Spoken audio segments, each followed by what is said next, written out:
తిరుచానూరు శ్రీ పద్మావతి అమ్మవారి కార్తీక బ్రహ్మోత్సవాలలో 3వ రోజైన శనివారం ఉదయం ముత్యపు పందిరి వాహనంపై శ్రీ ఆదిలక్ష్మి అలంకారంలో అమ్మవారు భక్తులకు కనువిందు చేశారు. ఉదయం ప్రారంభమైన వాహన సేవలు భక్తులు అడుగడుగునా కర్పూర హారతులు సమర్పించి అమ్మవారిని సేవించుకున్నారు. తెల్లని చల్లని ముత్యపు పందిరిపై ఊరేగుతున్న అలిమేలు మంగమ్మను సేవించిన భక్తులకు తాపత్రయాలు తొలగి కైవల్యం చేకూరుతుందని భక్తుల ప్రగాఢ విశ్వాసం.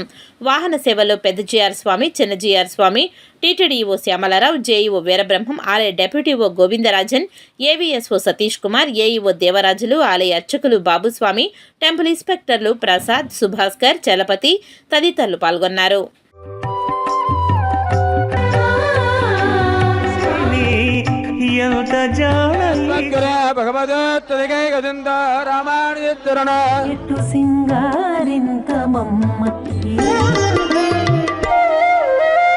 ఏమని పొగడుదుమే